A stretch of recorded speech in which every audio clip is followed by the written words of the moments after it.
Quando o emagrecer vira obsessão, não é mais saúde. É um sinal de alerta que muita gente ignora.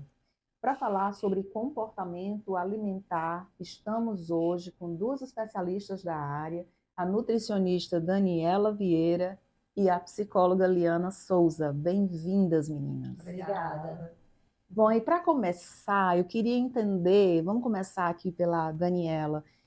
A gonorexia é um termo novo e confuso, né? E eu queria que você ajudasse a gente a entender o que que é. A anorexia é um termo realmente muito recente. Ele surgiu com os medicamentos injetáveis para a obesidade e ele representa, né, ele tem sido utilizado para caracterizar um padrão de comportamento muito preocupante. E de onde surgiu esse termo, né? Essas medicações para a obesidade são denominadas, né, de análogos ou agonistas de dois hormônios, o GIP e o GLP-1. Uhum. Então, a agonorexia, ela foi criada pela junção de dois termos, ago, de agonista, e norexia, de anorexia. Certo. Então, tem tudo a ver com o uso dessas medicações e fisiologicamente, o que que isso significa?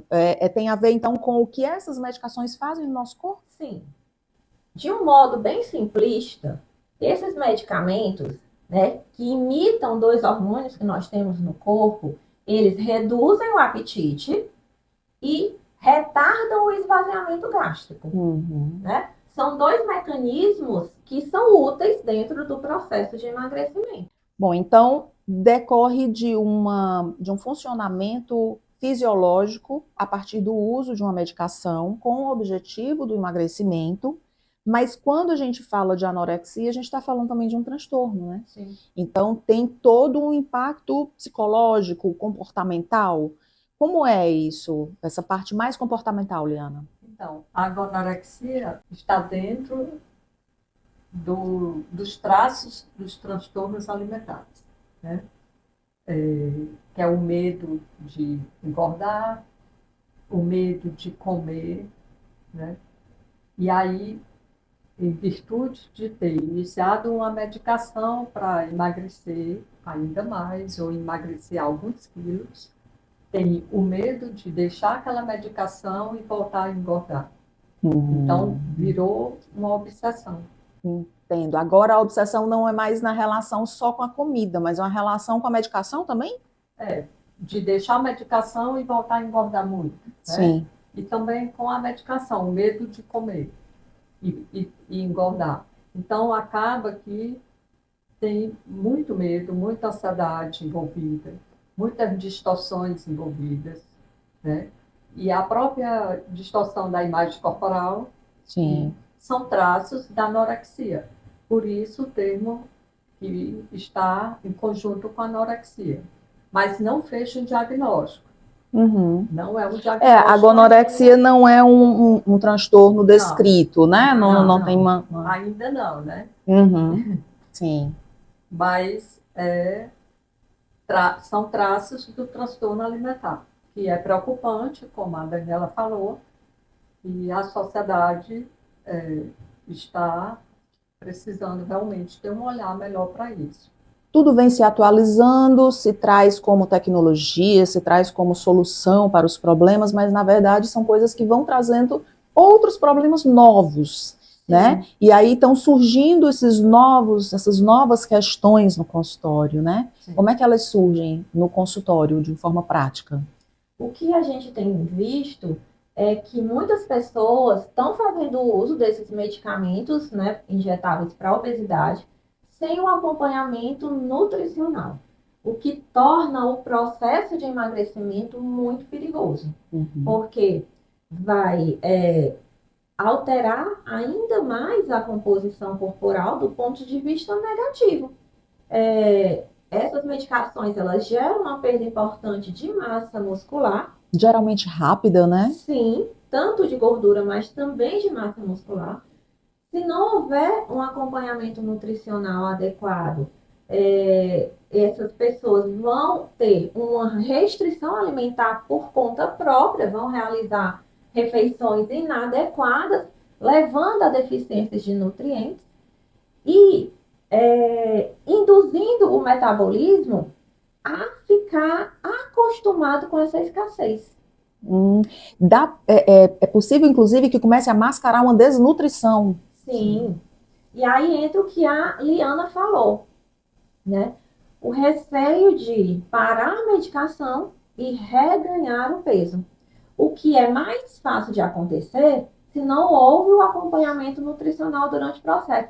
Se não houve o controle do tecido muscular, isso deixa o metabolismo mais baixo e o reganho de peso, ele é mais fácil de acontecer.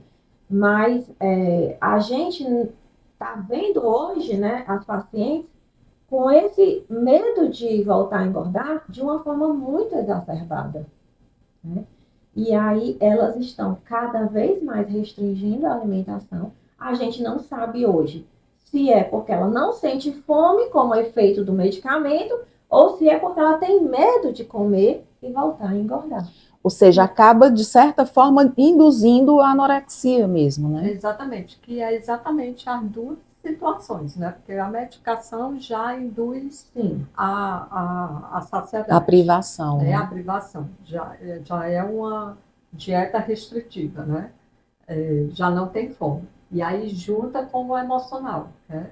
Sim. E na década de 90 nós tivemos isso, né? Esse corpo magerno fez muito sucesso. Então está voltando essa era.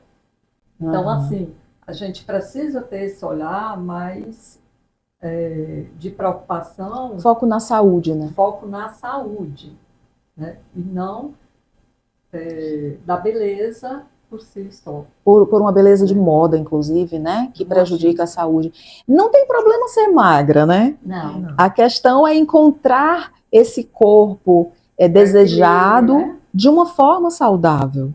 Então, assim, o acompanhamento nutricional e psicológico com esse foco da nutrição comportamental, né? Assim, como é que é feito?